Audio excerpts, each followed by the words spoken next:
সুপ্রিয় দর্শক, আজ আমরা আপন ছায়ায় একজন বিশিষ্ট নারী নেত্রী, নারী সংগঠক এবং উদ্যোক্তাকে এখানে আমন্ত্রণ জানিয়েছি। তিনি ঢাকা বিশ্ববিদ্যালয়ের একসময় একজন তুখোর ছাত্র নেত্রীও ছিলেন এবং এখন ব্যবসা বা নিজের যে একেবারে ব্যক্তিগত কিছু কাজকর্ম করছেন এবং সাথে তিনি রাজনীতির সাথেও সম্পৃক্ত আছেন। তাকে আজ আমরা একেবারে ঘরোয়া পরিবেশে তার সাথে কিছু কথা আমরা বলতে চাই, যার মাধ্যমে তিনি আসলে কোথায় ছিলেন, কিভাবে আসলেন, কিভাবে বেড়ে উঠলেন, আজকের অবস্থান কিভাবে তার সৃষ্টি হলো, এই সব কিছুই আমরা খুব অল্প কথায় ওনার কাছ থেকে শোনার চেষ্টা করব। আমি আজকে যে অতিথির সাথে আপনাদেরকে পরিচয় করিয়ে দেব, তার নাম খুজিস্তা নূর-ই-নাহারে মুন্নি। আমরা প্রথমে আপনাকে স্বাগত জানাচ্ছি এখানে, কারণ আপনারা জানেন যে আমরা এই যে আপন ছায়া নামে যে অডিও ভিশন যে আমরা যে উদ্যোগটি, যে প্ল্যাটফর্মটি তৈরি করেছি, এটা আজকে শুরু করছি আমরা। এখানে শুরুতেই আমরা যে কয়েকজনকে আমন্ত্রণ জানিয়েছি, আপনি এর মধ্যে একজন। আপনাকে আমি প্রথম একটি প্রশ্ন করতে চাচ্ছি, সেটি হলো এই যে আপনার বর্তমানে যে আপনার অবস্থা, আপনি যা করছেন, বিভিন্ন ক্লাব, বিভিন্ন সামাজিক সংগঠন, রাজনীতি, ব্যবসা, নানান কিছুর সাথে আপনি সম্পৃক্ত হয়েছেন এবং সার্বক্ষণিকভাবে আপনি কাজ করছেন। এই যে আপনার বেড়ে ওঠা এবং আপনি ঢাকা বিশ্ববিদ্যালয়ে একসময় একেবারে খুবই পরিচিত একজন নেত্রী ছিলেন, এই সব কিছু মিলে আপনার শৈশব, আপনার কৈশোর, আপনার গ্রাম, এগুলো নিয়ে খুব ছোট করে আপনার কাছ থেকে আমরা কিছু জানতে চাচ্ছি। মানুষ তো তার কর্মে পরিচয় হয়। যে আমরা মনে করি জীবন কি, জীবন হচ্ছে একটা সময়, মানে কোন সময়টা আমি থাকলাম। কারো জীবন ছোট, কারো জীবন বড়, সময়টা ডিফারেন্ট হতে পারে, বাট সময়টাকে একটা মানুষ যখন মারা যায়, আমরা কিন্তু চিন্তা করি যে সে লাইফে কি কি কাজ করেছে। সো আমার কাছে জীবনের মানে হচ্ছে কাজ করা, অর্থাৎ আমি কি কি কাজ করছি, সারাদিনে আমি কি কি করছি, সারাদিনে আমি যেটা করছি, একটা সময়ে আমি হয়তো বড় কাজগুলো সময়ের সাথে সাথে করছি। এখানে হয়েছে যে আমি ছোটবেলা থেকেই মনে করেছি যে না, জীবন কি, প্রথম লাইফটা আসে যে জীবন কি, জীবনটা হচ্ছে ব্রেকেটে দেওয়া একটা সময়। এই সময়টাকে আমরা কে কিভাবে কাজে লাগালাম। আর ঢাকা ইউনিভার্সিটিতে পড়ার কারণে যেটা হয়েছে যে আমাদের ব্যাপ্তি, আমাদের দৃষ্টিভঙ্গি কিন্তু অনেক বড় হয়েছে, যেটা ধরেন অন্য অন্য জায়গায় থাকলে সম্ভব হতো না। আমি আমার কথা বলি, আমি মফস্বলে বেড়ে উঠেছি, আমার বাড়ি জামালপুরে। জামালপুর ভীষণ শান্ত শিষ্ট ছোট্ট একটি শহর। সেই ছোট্ট শহরের মেয়েটি যখন ঢাকা ইউনিভার্সিটিতে ভর্তি হলাম, তখন আমার কাছে আমার দৃষ্টিভঙ্গি অনেক প্রসারিত হলো যে আমার কাছে কাজ করার আরও কত জায়গা আছে, আমি কোন কোন সেক্টরে কাজ করতে পারি। আমি এখন মিডিল এজ, বাট এখনও আমি মনে করি যে অনেকগুলো সেক্টর আছে যেখানে আমার কাজ করা হয়নি, আমার পদও চড়ানো হয়নি। জীবনে আমরা কেন এসেছি? আমরা শুধুই অভিজ্ঞতা অর্জন, এবং যে জিনিসটা কাউন্ট হয় যে আমি পৃথিবীকে কি দিয়ে গেলাম। তো আমার সবসময় চিন্তা ছিল এবং এখনও আছে যে আমি কি করছি, পৃথিবীর জন্য আমি কি করছি, আমি মানুষদের জন্য কি কাজটা করছি। আমার যে ছায়া এখানে হয়েছে যে আমরা সবাই, প্রতিটা মানুষ, আমরা অবচেতনে ছায়া রেখে যাই। ছায়া মানে প্রভাব। আমার প্রভাবটা কিন্তু আমার চারিপাশে পড়ছে। এটা শুধুমাত্র আমার ছেলে মেয়েদের মাঝে পড়ছে, বিষয়টা এমন না। আমি যেখানে যাচ্ছি, আমার পারিপার্শ্বিক পরিবেশে এখানে আমার প্রভাবটা পড়ে যাবে, মানে পড়ছে ডেফিনেটলি। সো আমি চিন্তা করি যে এই প্রভাবটাকে কিভাবে আরও ভালো করা যায়, কিভাবে আমার কাজে অন্যরা মানে আরও ভালো ফিল করবে, অন্যদের জন্য লাইফটা আরও সুন্দর করা যায় কি করে। তো সার্বক্ষণিক আমার এই চিন্তাটা থাকে।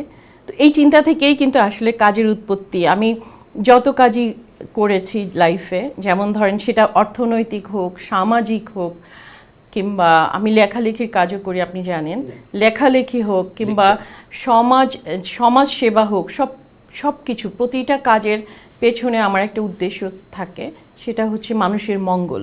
তো এইভাবে আমি কাজ করছি, এবং এভাবে কাজ করছি দেখেই কিন্তু আমি অনেকগুলো সেক্টরে কাজ করছি, একটার সাথে একটার হয়তো কোনো রিলেশন নাই, বাট করছি একদমই ডিফারেন্ট কাজও আমি করছি। যেমন আমি খেলাধুলাতেও আছি, মোহাম্মডান ক্লাবেরও ডিরেক্টর, আবার আমি ঢাকা ক্লাবেরও ডিরেক্টর, আমি একসময় ঢাকা স্টক এক্সচেঞ্জের ডিরেক্টর ছিলাম, ফার্স্ট ইলেক্টেড ওমেন ডিরেক্টর। তো একটার সাথে একটার কিন্তু কোনো রিলেশন নাই, বাট আমি মনে করি যে একটা মানুষ কাজ করতে চাইলে যদি সদ ইচ্ছা থাকে ওখানে কাজ করা যায় এবং কাজ করতে পারে। এবং আমার মনে হয় প্রতিটি মানুষেরই এভাবে ভাবা উচিত যে আমার কাজটার ইফেক্টটা কী হবে, পরবর্তীতে এই কাজটা আরেকজনের উপর, আরেকজনকে কিভাবে প্রভাবিত করবে, কিংবা আমার কাজ দেখে সে কোনো ইন্সপায়ার্ড হচ্ছে কি না। বিকজ আমরা জানি যে আমরা যেহেতু জন্মেছি একটা সময় পরে আমরা এই পৃথিবীতে থাকবো না, আমরা পৃথিবীতে জাস্ট একটা অতিথি হিসেবে এসেছি কিংবা ক্ষণিক একটা সময়ের জন্য এসেছি। তো আমার চেষ্টাটা হচ্ছে যে আমি জানি না আমি আগামীকাল পৃথিবীতে থাকবো কি না, আমার অলওয়েজ চেষ্টা থাকে যে আজকের জন্য পৃথিবীটাকে সুন্দর করে যায়। আজকে আমার যেই মানুষগুলো আমার সাথে দেখা হবে, যে পারিপার্শ্বিক মানে আমার আশেপাশে যেই মানুষগুলো থাকবে তাদেরকে যেন আমি হ্যাপি করতে পারি। এটার জন্য আমি বিভিন্ন কাজ করি, বিভিন্ন প্রকারের কাজ করি, কিন্তু আমার জন্য হচ্ছে আজকের জন্য বাঁচি। ধন্যবাদ আপনাকে। আপনি চমৎকার করে বলেছেন যে আসলে আপনি কিভাবে বেড়ে উঠলেন, আসলেন। আমরা একটি বিষয় আপনার সাথে একটু শেয়ার করতে চাচ্ছি, আর সেটি হলো ঢাকা বিশ্ববিদ্যালয়। ঢাকা বিশ্ববিদ্যালয়ের ক্যাম্পাসে দীর্ঘ সময় আপনারা কাটিয়েছেন। আমাদের সমসাময়িক হলেও আমরা মনে করি ওই সময়টা ছিল খুবই একটা, আমরা বলবো যে বিশ্ববিদ্যালয়ের একটা এই গত 100 বছরের মধ্যে একটা সবচেয়ে একটা উত্তপ্ত সময়, একটা বলতে পারে আন্দোলন সংগ্রাম নানানভাবে একটা সময় ওই কেটে গেছে ওই জায়গাটাতে। এই বিশ্ববিদ্যালয় সম্পর্কে আপনার কি এখনকার কি ধারণা? এই বিশ্ববিদ্যালয়ে এই জ্ঞানপীঠ হিসাবে বিশ্ববিদ্যালয়টি আমরা বা আপনারা যেরকমভাবে দেখেছেন, বর্তমানে আপনার কি ধারণা এবং ভবিষ্যতে এই বিশ্ববিদ্যালয় সম্পর্কে বা বিশ্ববিদ্যালয়কে আপনি কেমন দেখতে চান? আমাদের সময় আমরা বিশ্ববিদ্যালয়ে পড়েছি 80-র দশকের কিংবা 90-এর দশকের প্রথম ভাগে। তখনকার সময়টা যদি আমি বলি 30 বছর আগে প্রায় আমরা পাশ করেছি ওখান থেকে। তখনকার সাথে এখনকার যেই মূল যে তফাৎটা হচ্ছে, এখনকার যুগ কিন্তু অন্যরকম, মানে তথ্য প্রযুক্তি নির্ভর যুগ।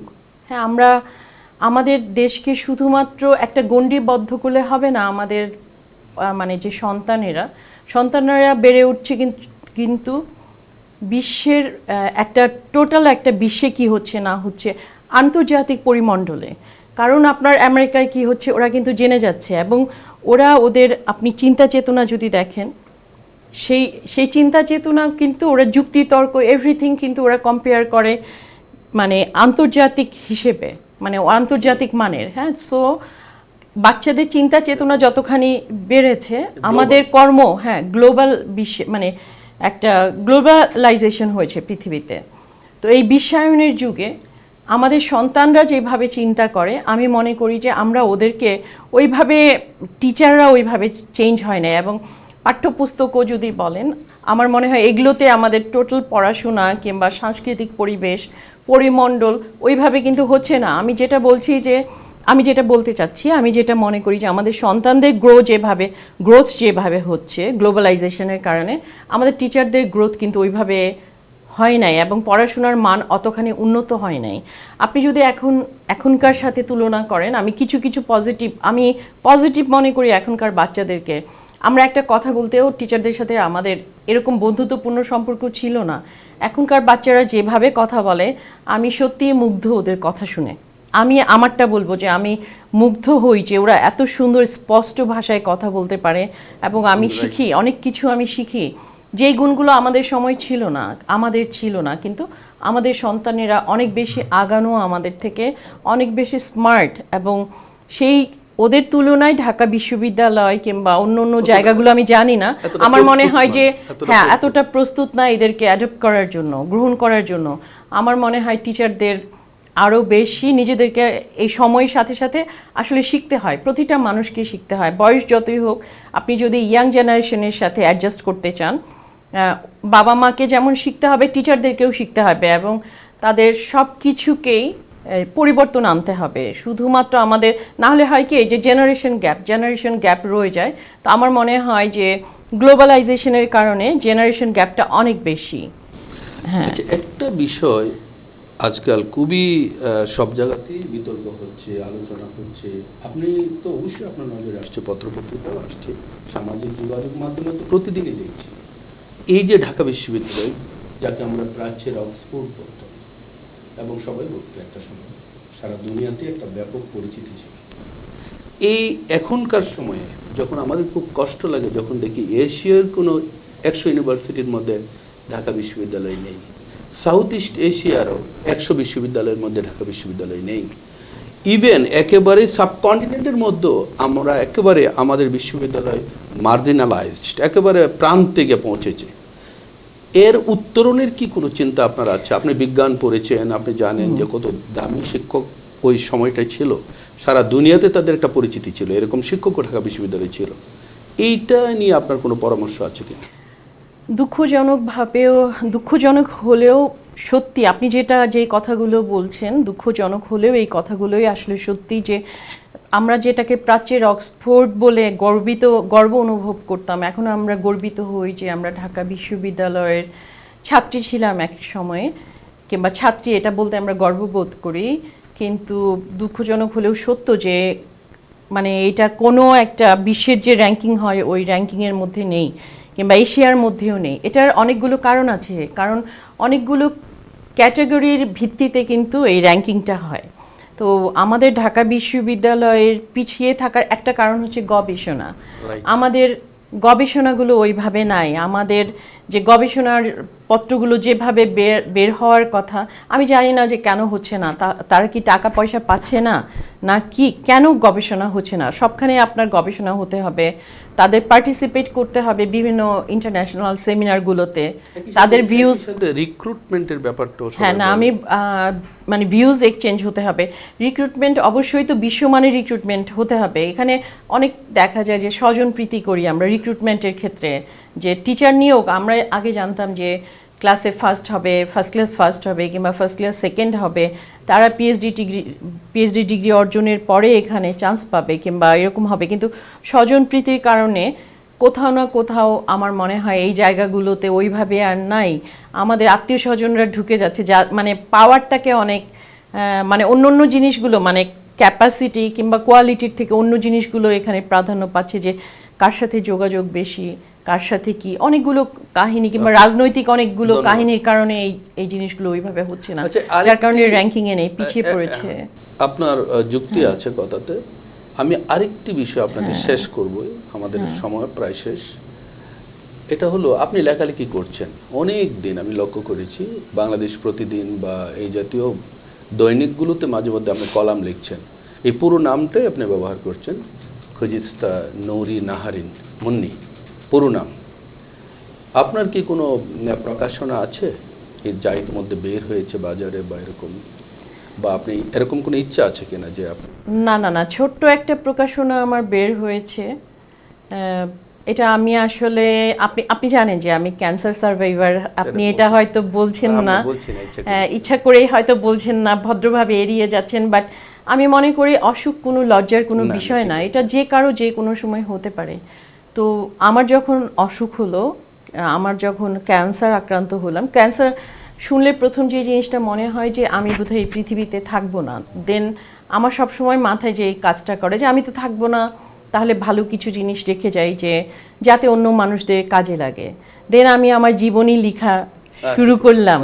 তো ইভেন দেন আমি আমার জীবনটার উপরে লিখেছি এবং ক্যান্সার নিয়েও বেশি লিখেছি, অর্ধেক লিখেছি যে ক্যান্সারের আদ্যপান্ত। অনেকে মনে করে যে একটা অসুখ, ক্যান্সারের মতন অসুখ, তার মানে আল্লাহ নারাজ, এই জন্য বলতে চায় না। হ্যাঁ, যে ক্যান্সার বললেই মানুষ মনে করবে যে ও তো মরে গেছে, আচ্ছা ওর তো ক্যান্সার হবেই কারণ ও এই খারাপ কাজটা করেছে, কিংবা আল্লাহ ওকে পছন্দ করে না। মানে সবচেয়ে যে ট্রমাটা, সবচাইতে বড় ট্রমা হচ্ছে যে মানুষ আমাকে অপছন্দ করতে পারে, অনেক আমি সবার পছন্দের হব, বিষয়টা এরকম না। কিন্তু যখন ক্যান্সার হচ্ছে তার মানে কি আমি এত মানে খারাপ একটা মানুষ যে আল্লাহ আমাকে পছন্দ করলো না, পুরো অভিমানটা আল্লাহর উপরে যায়।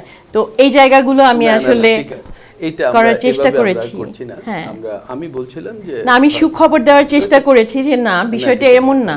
আপনি মানুষ মানেই, আমি জি, জি। জাস্ট এই মেসেজটা দেওয়ার চেষ্টা করেছি যে আপনি মানুষ মানে আপনার আপনার ব্যাধি থাকবে, জরা জি, জি, থাকবে, ঠিক আছে। সুখ দুঃখ হতাশা সবই থাকবে। আমরা শেষ করব আরেকটি কথা বলে। জি আপনার স্বামী জি একসময় আমাদের কন্টেম্পোরারি, আমাদের জি। সময় আমাদের বন্ধু বা ঢাকা বিশ্ববিদ্যালয়ের ক্যাম্পাসে ব্যাপক পরিচিত এক মুখ ছিলেন। আমার এখনো মনে পড়ে মধুর ক্যান্টিনে, মিছিলে বা এরশাদ বিরোধী আন্দোলনের সূচনা লগ্নে আমরা তাকে খুব কাছে থেকে দেখেছি। তিনি স্বনামধন্য একজন ছাত্রনেতা ছিলেন। তিনিও মৃত্যুবরণ করেছে অকালে। তার আত্মার মাগফিরাত কামনা করি। তাকে বাংলাদেশে সেই সময় সবাই চিনত, আমাদেরই প্রজন্মে। তার নাম ছিল জাহাঙ্গীর সত্তার টিঙ্কু। তিনি ডাক্তার ছিলেন, ঢাকা মেডিকেল কলেজের ছাত্র ছিলেন। আমরা তাকে দেখেছি। তিনি আপনার স্বামী ছিলেন, আপনার 2 সন্তান আছে, একটা ছেলে এবং মেয়ে। এদেরকে নিয়ে আপনার স্বামীর অনুপস্থিতিতে বাচ্চাদের সাথে আপনার জীবন কেমন কাটছে, এইটুকু বলে আমরা শেষ করতে চাচ্ছি। এটা হয়েছে কি, আমি যেটা মনে করি, এটা তো খারাপ লাগবেই। আমার হাজবেন্ড যখন চলে গেছেন, মানে আমার একটা অংশ চলে গেছে। যদি আমরা বলি অর্ধাঙ্গিনী, আমরা শব্দটা ইউজ করি আমার অর্ধাঙ্গিনী, আপনারা পুরুষরা বলে থাকেন আমার অর্ধাঙ্গিনী। তো তার মানে কি আমার অর্ধেক অঙ্গ নাই, চলে গেছে, এটা স্বাভাবিক, খারাপ লাগাটা স্বাভাবিক। বাট আমি মনে করি যে পৃথিবীতে বেঁচে থাকতে হলে সবচেয়ে যেটা প্রয়োজন সেটা হচ্ছে যে হাসি খুশি মেনে নেওয়া। হাসি খুশি মেনে নেওয়া, এই কারণে বললাম, আপনি কষ্ট পেতেই পারেন, কষ্ট অনেক আছে আমাদের জীবনে, প্রতি মুহূর্তেই কষ্ট আছে। বাট কষ্টটাকে দূরে সরিয়ে রেখে যেই সময়টুকুন আনন্দ, যেই জিনিসগুলো আনন্দিত করে, সেখান থেকে আমি আনন্দ আহরণের চেষ্টা করেছি। এবং যে জিনিসটা হয় কি, যে শোকের মাতম আমি যেটা চেয়েছি সবসময়, যে শোক নিয়ে মাতম করব না। আমার যেহেতু বাচ্চাগুলো অনেক ছোট ছোট ছিল, আমি চিন্তা করেছি যে শোক নিয়ে মাতম করে সময় নষ্ট করব না। বেটার আমি আনন্দ যেইটুকুন পাচ্ছি, যা পাচ্ছি, অনেক না পাওয়া থাকবে জীবনে, কিন্তু অনেক পাওয়াও তো আছে, পাওয়াগুলো বেটার আমি ফোকাস করি যে পাওয়ার মধ্যে। তো আমার বাচ্চাগুলোকেও আসলে আমি এই মেন্টালিটি দিয়ে বড় করেছি যে তোমাদের একার বাবা মারা যায় নাই, কিংবা আমাদের, ঠিক আছে, আমাদের একটা মানুষ নাই, অপূর্ণতা রয়ে যাবে। লাইফ মানে তো অপূর্ণতা থাকবে, কিছু কিছু অপূর্ণতা থাকবে। পরিপূর্ণ মানুষ আসলে হয় না কখনো, পৃথিবীতে নাই, অপূর্ণতা থাকবে। হ্যাঁ, আমার কষ্ট হয় যে আমার বাচ্চারা ওদের বাবাকে পেল না। নিজের জন্য আসলে কখনোই ভাবি না, কারণ মানে নিজের জন্য ভাবাটা আমার মানে খানিকটা সেলফিশ লাগে নিজেকে। হ্যাঁ, মানে কেন আমি নিজের জন্য ভাববো, আমার বাচ্চাদের জন্য ভাবার আছে, অন্য মানুষদের জন্য ভাবার অনেক আছে। তো যা পেয়েছি আলহামদুলিল্লাহ পেয়েছি। তো আমার মনে হয় যে অনেক বেশি কিছু পেয়েছি, যা পাইনি ওটা নিয়ে আমি চিন্তা করি না। ওকে, জীবনে এমনই, সব কিছু পাওয়া যাবে না। সুপ্রিয় দর্শক, এতক্ষণ যারা আপনারা এই অনুষ্ঠানটি দেখেছেন, আমাদের কথোপকথন শুনেছেন, আপনাদের প্রতি আমরা গভীরভাবে কৃতজ্ঞতা জ্ঞাপন করছি। আমরা আশা করি পরবর্তী পর্বগুলো আপনারা এনজয় করবেন, আপনারা দেখবেন, উপভোগ করবেন এবং আমাদেরকে অনুপ্রাণিত করবেন। আপনাদের সবাইকে অশেষ ধন্যবাদ।